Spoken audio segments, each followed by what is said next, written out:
네, 여러분의 내신과 수능 최고득점을 함께 하겠습니다. 안녕하세요. 수란쌤입니다.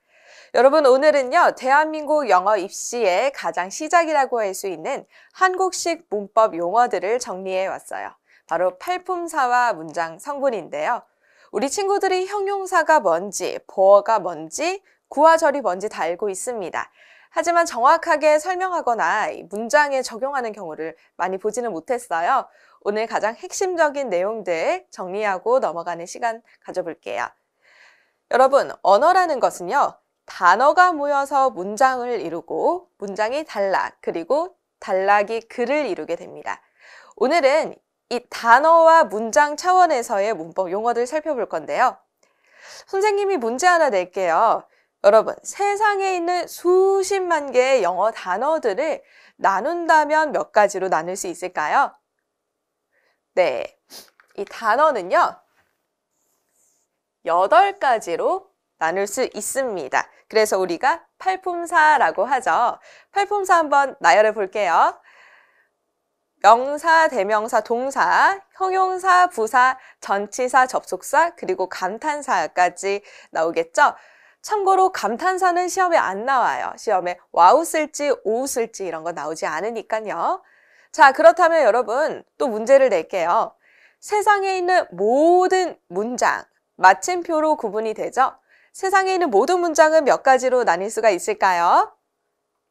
네, 문장은요, 5가지로 나뉠 수가 있습니다. 그래서 우리가 문장의 5형식이라고 얘기를 해주죠. 문장의 5형식 보면요, 이렇게 나열할 수 있겠습니다. 참고로 문장의 5가지를 나누는 요소는 동사예요. 모든 동사들은 주어가 필요하고요. 보어나 목적어, 그리고 목적어가 2개, 목적어와 목적격 보어까지 필요한 동사들이 있겠습니다. 여러분이 이렇게 보니까요, 이 문장을 이루는 요소들은 총 몇 가지라는 것을 알 수 있나요? 네, 주어, 동사, 보어, 목적어까지 4가지라고 할 수 있겠네요. 이것을 보고 우리는 문장의 주요 성분이라고 얘기를 해줍니다. 문장의 성분들, 주어 있고요, 서술어, 목적어, 보어 이렇게 얘기해 줄 수 있겠어요. 그렇다면 여러분, 이 단어들이 문장의 각 자리를 채워서 문장을 이루게 될 건데요. 이 아무 자리에나 갈 수 있을까요? 아니죠? 이 품사마다 갈 수 있는 문장 성분이 정해져 있어요. 먼저 명사랑 대명사를 볼게요. 대명사는 명사를 대신하는 말이기 때문에 함께 묶어줍니다. 이 명사랑 대명사는요, 문장에서 주어, 목적어, 보어, 그리고 전치사 뒤에 올 수 있어요.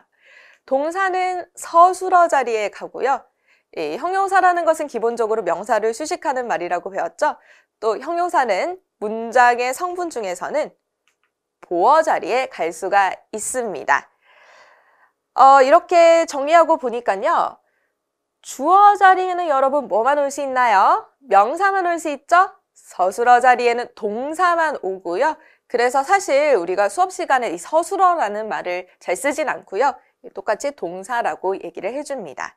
그 다음에 목적어 자리에는 명사가 오고요. 보어 자리에는 명사랑 형용사가 온다까지 기억해 주시면 좋겠어요. 여러분, 이거를 다 암기를 해야 될까요? 암기를 하는 게 여러분이 편합니다. 앞으로 우리가 투부정사를 배우게 되면 투부정사 명사나 형용사나 부사로 쓰이고요. 그에 따라서 문장 성분 어디에 갈 수 있다. 분사라는 것은 형용사고 동명사는 명사, 대명사다. 이렇게 어려운 문법으로 확장이 가능해요. 그래도 선생님 저는 암기하는 게 너무 싫어요 라고 한다면 여러분 이 부분은 꼭 좀 암기를 해주세요. 주어 자리랑 목적어 자리에는 명사만 오고요. 보어 자리에는 명사랑 형용사가 오더라. 절대 보어 자리에 부사는 오면 안 됩니다. 참고로 이 4가지 이 품사들은요, 문장의 주요 성분, 즉 주어, 서술어, 목적어, 보어 자리에는 갈 수 없어요. 여러분 한 가지만 더 볼게요. 바로 구와 절입니다. 구와 절은 공통적으로 단어와 단어가 2개 이상 만나서 하나의 묶음을 이루는데요. 이렇게 묶음을 이루고 보니 하나의 품사나 문장 성분의 역할을 하더라. 그게 바로 구와 절이에요. 차이점을 보자면요. 이 구는 그 묶음 속에 아무리 찾아도 누가 뭐 한다, 주어 동사의 짝을 찾을 수가 없고요. 절은 주어 동사의 짝이 있더라. 이렇게 기억해 주시면 되겠습니다. 네, 지금부터 품사별로 가장 핵심적인 내용들만 보고 넘어가겠습니다. 가장 먼저 명사 살펴볼 건데요. 여러분, 명사라고 하면은 모든 것들이죠.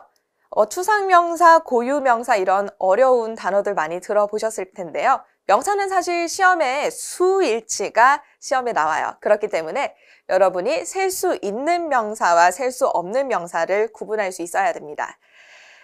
일단 셀 수 있는 명사는 다시 단수와 복수 명사로 나뉘겠죠. 단수라는 건 하나고요. 복수라는 것은 여러 개. 단수는 an apple, 사과 하나라고 얘기해 줄 수 있겠고요. 복수는 3 apples, s를 붙여주면 되겠어요. 근데 이렇게 s만 붙여주면 참 좋을 텐데 불규칙한 변화들이 있죠.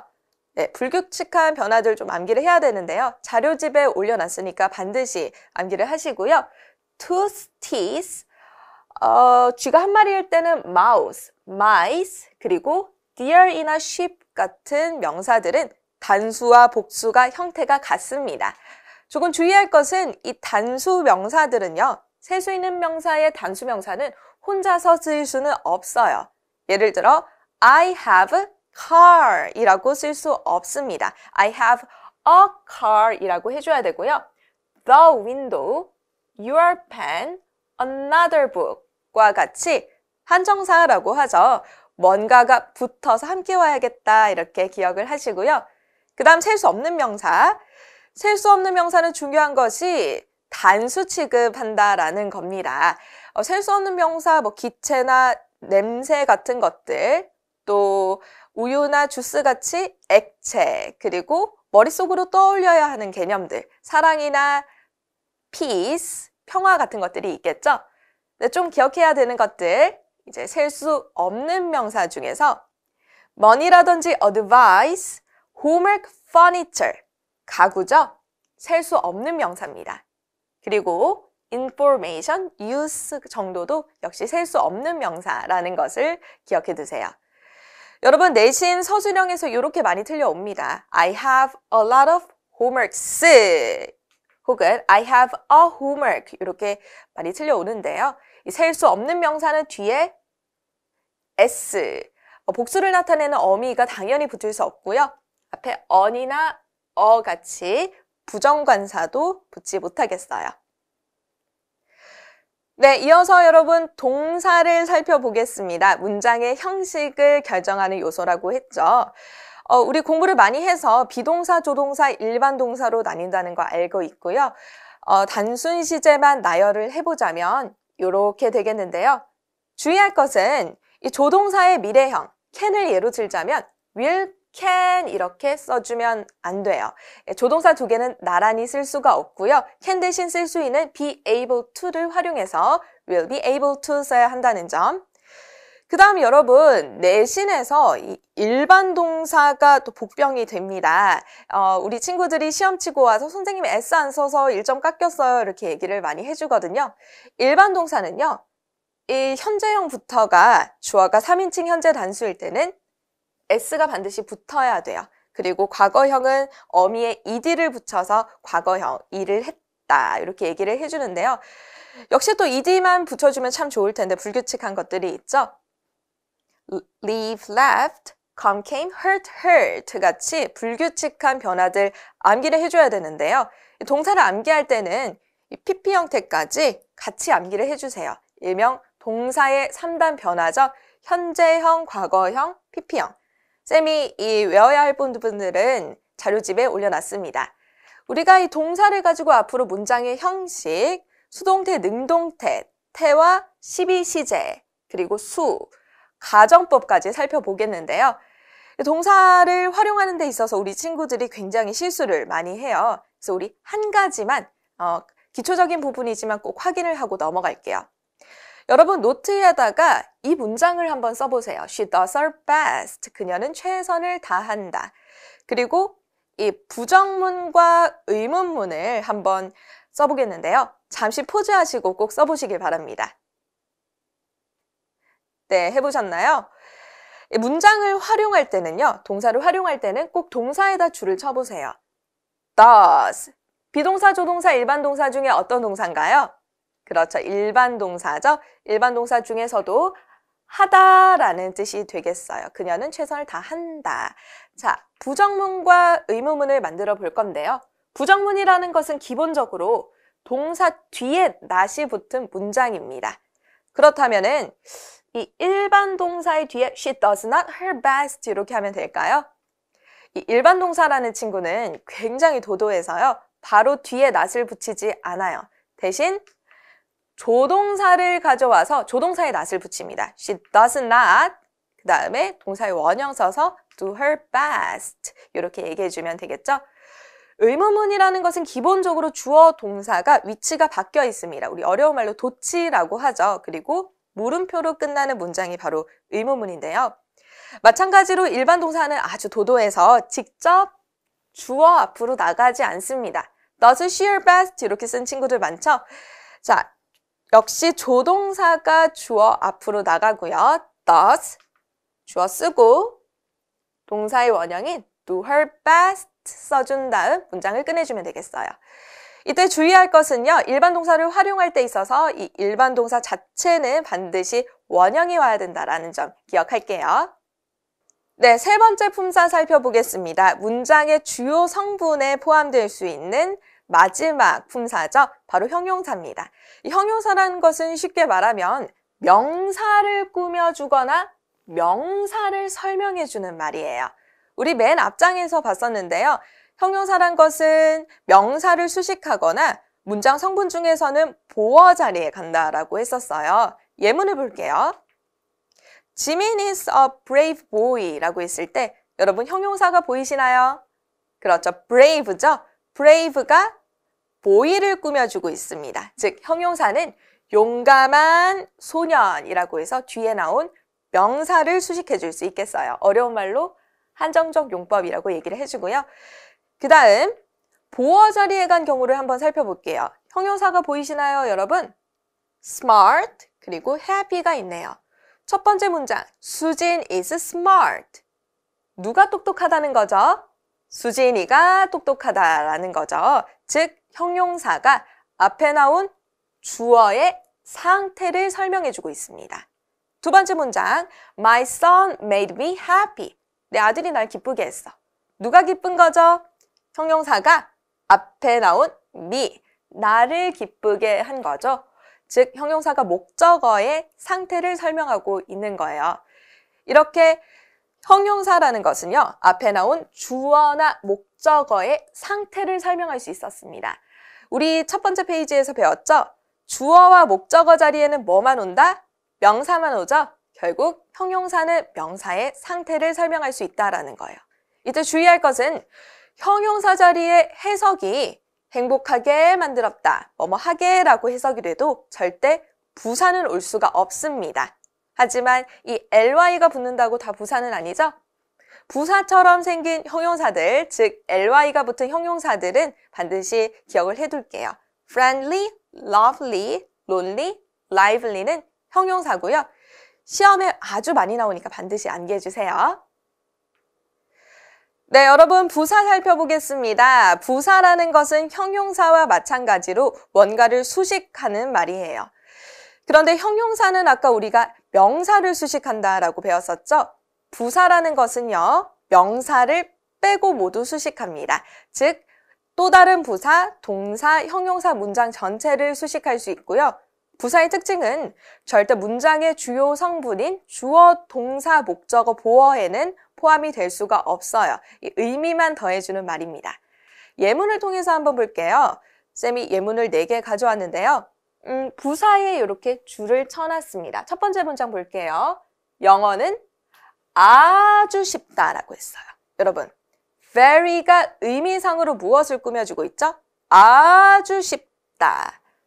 쉽다를 꾸며주고 있죠. easy를 꾸며주고 있습니다. easy는 품사가 뭐다? 형용사죠. 즉 부사는 형용사를 수식할 수 있는 거예요. 두 번째 문장. She plays the piano well. 그녀는 피아노를 잘 친다. 잘 친다. 잘이 plays, 친다를 꾸며주고 있죠. 결국 부사는 동사를 수식할 수도 있는 겁니다. 그 다음, luckily she passed the exam. 그녀는 운이 좋게도 시험에 통과했다라고 했는데요. 여러분, 문장에 주어와 동사가 나오기 전에 이렇게 콤마가 있잖아요. 그 앞부분은 문장 전체를 수식해주는 부사예요. 결국 luckily가 문장 전체를 수식하고 있는 거죠. 그 다음, 지민 answered me so kindly. 지민이가 나에게 너무 친절하게 대답을 했어. so가 무엇을 꾸며주고 있나요? kindly를 꾸며주고 있죠. kindly는 형용사 kind에 ly가 붙어서 친절하게 부사가 되겠습니다. 결국 부사는 또 다른 부사를 수식할 수도 있겠어요. 네, 여러분 다 와갑니다. 전치사 살펴보겠습니다. 전치사라는 것은 이름부터가 preposition, 뭔가의 앞에 존재하는 품사예요. 그렇다면 무엇의 앞에 올까요? 명사 앞에 옵니다. 그리고 우리는 이 전치사 뒤에 오는 명사를 보고 문법적 용어로 전치사의 목적어라고 불러줘요. 참고로 얘도 목적어입니다. 그래서 목적어 자리에 명사만 온다라고 했었죠. 그리고 대명사가 올 때는 반드시 목적격이 와줘야겠어요. me, you, him, her, us 같이요. I made it for he 하면 안 된다라는 거예요. for him이 돼야 되겠습니다.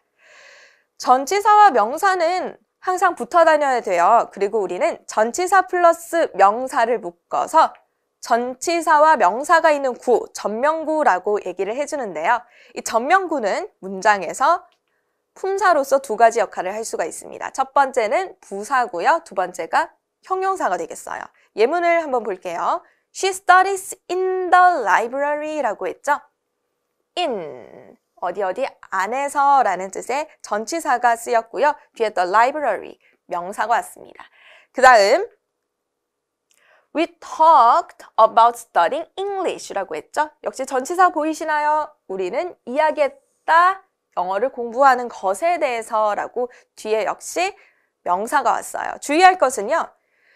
절대 전치사 뒤에 about study English, 동사가 오면 안 돼요. 전치사 뒤에는 반드시 명사가 와야 되고요. 이 동사를 명사로 바꾸기 위해서 ing를 붙여서 동명사가 와줘야겠습니다. 그러면 영어를 공부하는 것에 대해서 이렇게 맞는 말이 되겠죠. 그 다음에 형용사를 동명사가 와야 되고요. 형용사 역할 하는 경우를 볼게요. The boy under the tree is mine. under 이 뭐뭐 아래서 라는 뜻의 전치사죠. 그래서 나무 아래에 있는 강아지는 내 것이다 라는 뜻이 만들어지겠어요.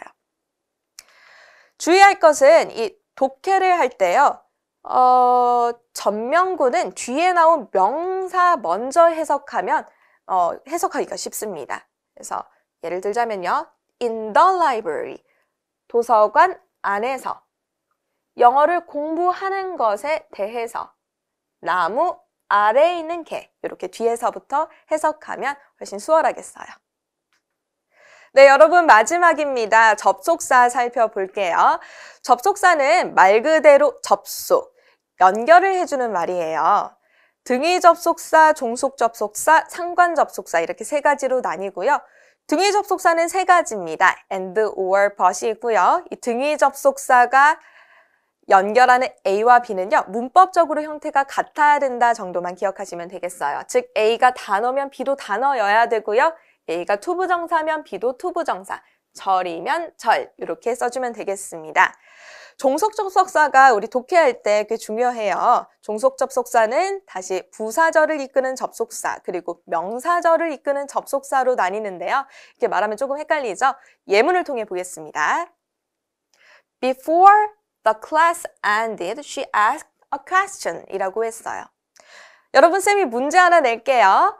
여기서 지금 문장이 총 몇 개일까요? 2개라고 대답하는 친구들 굉장히 많은데요. 이 문장은 하나입니다. 문장, sentence라는 것은요.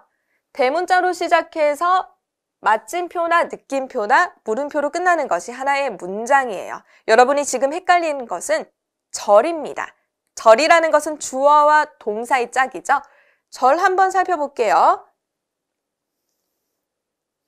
수업이 끝나다. 절 하나 나왔고요. 그녀는 울었다. 또 절이 하나 나왔죠. 그런데 여러분, 이 하나의 문장에서 주인이 되는 주어 동사의 쌍, 즉 절이라는 것은 문장에서 딱 하나밖에 나올 수 없습니다. 그렇다면 얘가 주인일까요? 얘가 주인일까요? 앞뒤. 뒤의 것이 주인입니다. 왜냐하면 앞의 문장은 접속사를 끼고 있죠. 그래서 얘는 종속절, 주절 이렇게 되는 거예요. 조금 더 자세하게 보자면 얘는 종속절 중에서도 쌤이 아까 주어 동사 앞에 이렇게 콤마가 나오면 문장 전체를 꾸며주는 부사라고 했죠? 부사절에 해당하겠고요. 뒤에 나오는 she asked a question이 주절이 되겠어요. 명사절을 이끄는 접속사 한번 볼게요. I hope that you will get better soon. 나는 바란다. 네가 더 나아지길. 역시 주어 동사의 쌍이 보이나요? 나는 바란다. 이것을 바란다. 모두 목적어인데요. 목적어 자체가 주어 동사가 보이네요. 네가 나아지길 바란다. 접속사가 있죠? 얘가 주절, 그리고 그 속에 들어간 목적어가 절로 나온 거예요. 용어를 살펴보자면 이 친구는 주절 속에 들어있는 종속절이죠. 목적어 역할을 하니까 목적절이라고 할 수 있겠고요. 목적어 자리엔 뭐만 온다? 명사만 오기 때문에 명사절이라고 얘기를 해줄 수도 있겠어요. 그리고 I hope부터 시작해서 문장 전체가 모두 주절이 되겠습니다. 역시 독해할 때 팁을 주자면요. 이 접속사라는 것은 종속절은 접속사를 끼고 해석하는 것이 정확해요. 보자면 수업이 끝나기 전에라고 해석해 줘야 되고요. 네가 나아질 것이라고 해석해야 됩니다. 조금 더 보자면 when 주어 동사, 주어가 동사할 때라고 해석해 주시고요. 주어가 동사한다면 because는 주어가 동사하기 때문에 이렇게 해석을 해주시면 되겠어요. 마지막으로 상관접속사는 쌍을 이뤄서 접속사의 역할을 하는 것들인데요. Not only A but B, either 이나 neither, A or nor B, 그리고 both A and B 같은 것들이 있습니다. 나중에 따로 공부를 해야 되겠지만 이 상관접속사는 수일치로 시험에 나와요. 이 친구들 자체가 주어로 나왔을 때 동사의 수일치는 B에다가 맞춰줘야 되고요. both A and B는 복수 취급하게 됩니다. 네, 여러분 어떠셨나요? 오늘 지금까지 알고 있었던 것들이 조금 정리가 됐나요? 오늘 공부한 내용들은요. 앞으로 공부할 모든 문법에 적용이 됩니다. 그렇기 때문에 여러분만의 문법 노트에 예쁘게 필기를 해두시고요. 내 것으로 만들기, 즉 암기를 꼭 해주셨으면 좋겠어요. 다음 시간에는 문장의 형식을 살펴보겠습니다. 여러분 수고하셨습니다.